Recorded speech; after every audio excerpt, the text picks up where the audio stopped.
Hello friends! Today I'm going to talk about the affective level. So affect means emotions. It's a very technical term that a lot of psychologists and counselors use to describe someone's emotional state. So I want to start off by showing you two different images.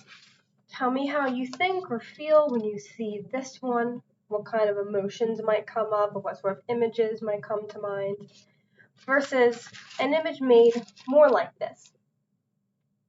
So artwork is very closely related to emotions. You can use colors and line quality, different types of lines, to really show different types of emotions. So why might you use this with a client? Well, sometimes emotions can get very overwhelming, and a client may act out in risky or impulsive and dangerous ways. And so sometimes we might have to use some psychoeducation to kind of separate out why it is that we have emotions. They alert you that you need to make a change somewhere or keep doing something. And so emotions, they're temporary is what they are, and they can feel permanent, but at the end of the day, they're temporary and they have a purpose. And so we might have to remind clients, one of my favorite things I've heard is that you are the sky and the emotions are clouds.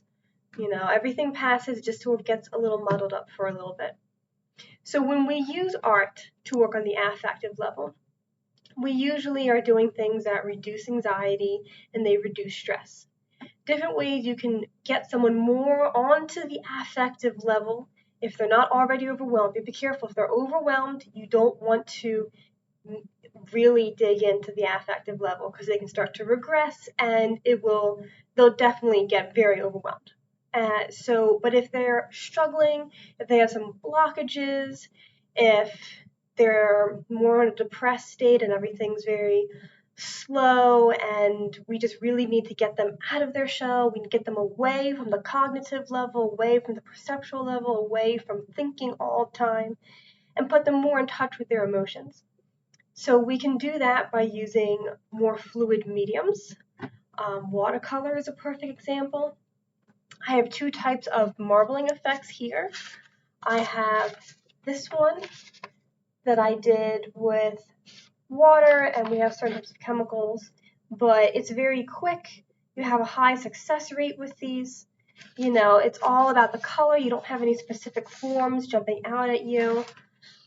And we've done this one with some shaving cream and some food dye, which is all safe to use with a lot of people, and it's very easy to clean after. You don't need anything expensive or chemically, as opposed to something like this in printmaking, where I had to find an image, print it out, I taped it on and I cut it out for about an hour to make these stencils, and then I was able to put it on a press, and I made many images that did not turn out well. So that will all be more thinking. That would be more cognitive, as opposed to something like this, which is a lot more fluid.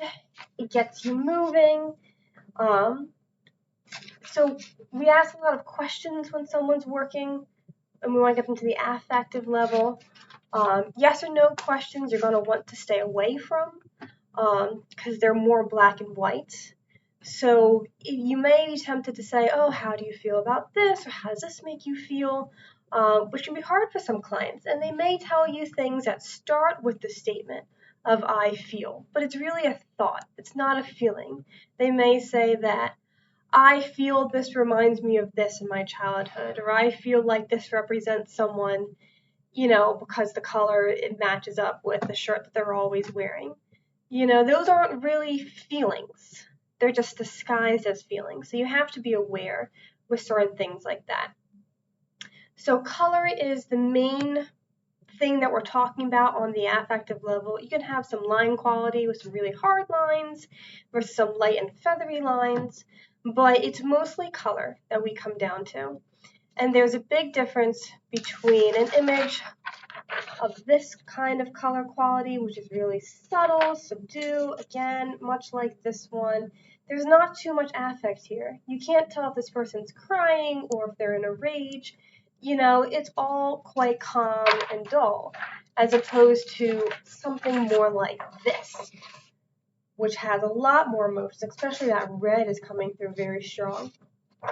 And so when clients work with very vibrant colors, when they work with very dark colors, again, this one's more of a dark color one, you have a stronger sense of emotion, and you're connected to the affect, and you're feeling more than you're thinking when you're putting these down. These don't have much logical connections at all. This is more just the feeling that came out of it, as opposed to a much more relaxed, subtle. So if someone is angry and sad, you might want to bring them to a much more relaxed, meditative, So you have to be aware of that, whether you want them to be more emotional, if you want them to be less emotional, whatever's in their best interest. And it's interesting looking at teenagers. Teenagers have a lot of emotions going on, and teenagers who tend to use art as an outlet for all of these feelings that they have, you tend to see that there are certain parts of the images that are exaggerated or distorted, or they're somehow not traditional. Like it's an image that we know, but it's in a different color, or in neon colors and very bright, vibrant colors. These are all indicative that they're working on the affective, more emotional level. So if you want to get them more moving, fluid mediums, watercolor is always suggested. At the end of the day, it's their choice. If they didn't choose what medium to use, they're not really feeling connected to it, they're not really going to have an emotional connection to it. So even though watercolor, with how it quickly fills up a page and you don't have time to think about your emotions, you just express it, it's up to them. If they really want to grab some colored pencils and really ram it on the paper, and that's how they get their emotional outlet, then that's what they're connected to.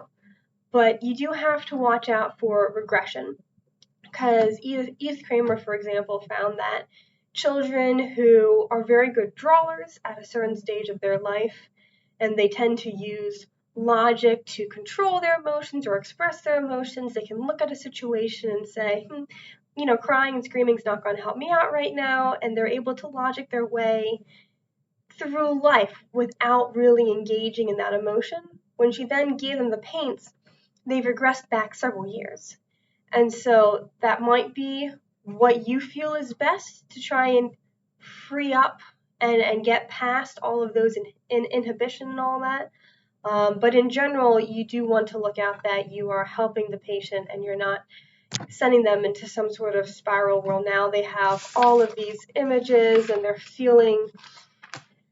leaving the office feeling more liable, more like they're going to do a risky behavior. You don't want to leave them in that state. So the affective level is really important.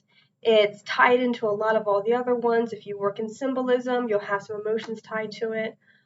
When you're sitting there with your senses, you're hearing things, you're smelling things, that tends to trigger something in the emotional range. If you're kinesthetic and you're moving around, you're punching clay, you're throwing clay, like I said, the pencils, you're really pushing hard on it, that all is part of the affective level too. So it's just very important to understand the art choices that you're making and the materials they're making, or looking at a client and see that they never pick anything with color. They always go for a straight pencil. They don't want any of the paints. They don't want any clay. They want something slow, something precise, something in black and white. You may want to look at why they're avoiding emotions or trying to ask them, not even doing a watercolor painting, just whatever they're doing, ask them those questions of how does this make you feel, or how would it feel to be here in this image, and be careful if they're telling you those I feel statements followed by a thought, because a lot of this is going to require a lot of psychoeducation of what's a feeling, what's a thought. Okay, well, I hope that helped, and I'll see you around the next one. Bye-bye.